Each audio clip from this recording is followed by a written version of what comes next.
Hi everyone, my name's Rob Green and today we're going to be looking at a new library from Spitfire Audio called Epic Strings. Now Epic Strings is £29, I think it's €29 and I think it's $29. I can't see that because I'm in England, so you'll just have to take my word for it, but it's extremely fucking cheap. On the website it basically says that Epic Strings has been made out of existing symphonic strings recordings from Albion 1 Legacy.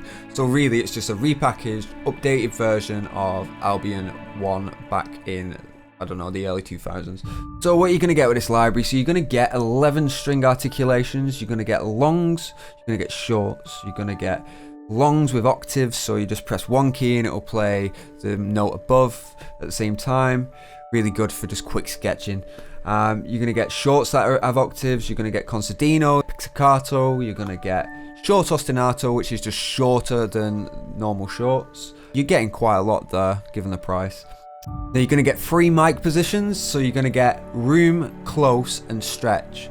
So room is just a room mic, close is just microphones pointed at the instruments. And then you've got a microphone called stretch, which is described as a stretched version of the room, creating an ambient synth-like texture.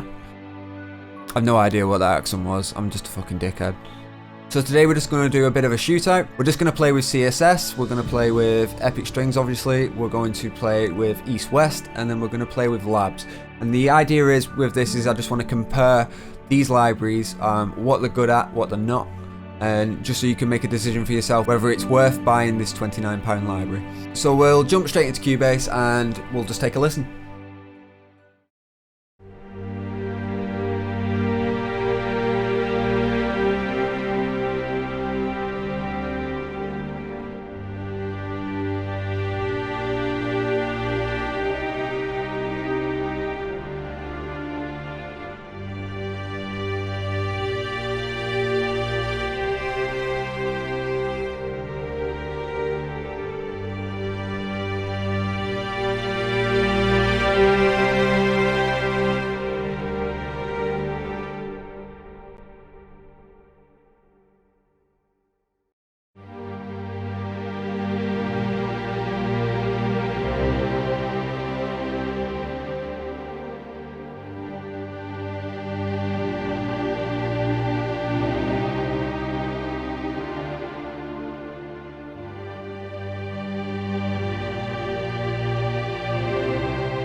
So there we go, you've listened to all 4 there. I've kept the MIDI almost exactly the same. I had to mess around with the expression just a little bit because I found that the originals is quite sensitive. So inside the interface, you've got this. So you've got your main wheel, and on this wheel, you can click this little button here and you can choose what this slider does. So if I have it on release at the moment, but if I click there, that's where the reverb is, and I've got it at 87%. You've got your dynamics and expression here, and obviously it's down at the moment, but once the automation starts, so if I move this, bit of wiggle. And there you go, there's your expression. Your mics are down at the bottom. You've also got an overall control for the release and reverb there if you don't want to use this top knob here. Yeah, and that's pretty much it. You've got all your articulations just here, and they've just got them all labeled down. You can hit the little play button, and you get like a little preview of what it'll sound like. You know.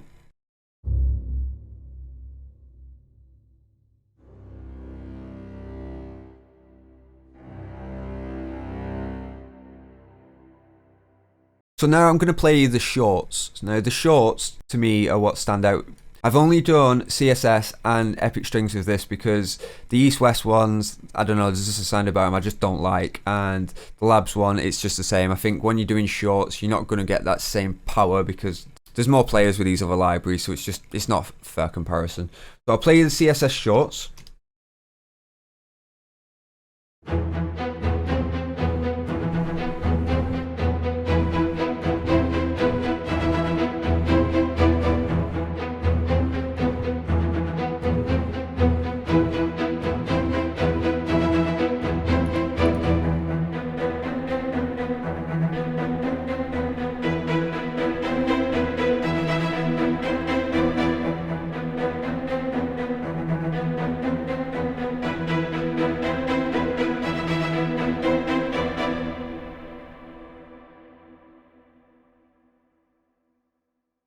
So overall, you can't really knock it for 29 quid. I mean, you know, I have got a problem that, you know, the room is kind of quite prominent, so it could really mess up a mix, but I think, you know, in the right context, this library will be absolutely fantastic. Now, one thing I did do when I was just quickly writing this piece is if I layer the CSS with the originals, you get this really, really nice full sound, because CSS to me has quite a close sound. You can really hear the individual players, whereas the Epic Strings, obviously with the room there, it kind of just munches it all together a bit, but together I just think it sounds absolutely wicked. So I'll just play you that.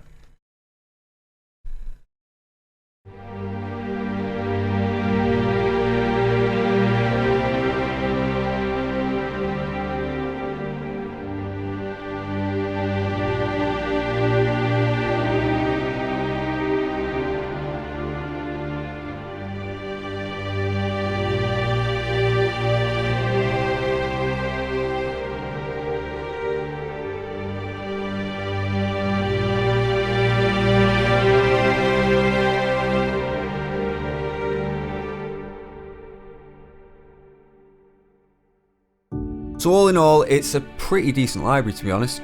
You know, taking into cost and what you're actually getting and things like that. I've only really gone briefly over the longs and shorts. Obviously, if you feel the need to octave up your pieces, then you could use it for that to add more textures. But I feel I'm going to use this library quite a bit just as an extra layer when I'm doing obviously the trailer music that needs to be completely over the top, like, just because it sits really, really nice. There's no real sharp sounds in there or anything like that. It's just a nice textural sound. When you take into consideration that this library is, you know, £29, it doesn't need contact, so that's one less thing you've got to pay for.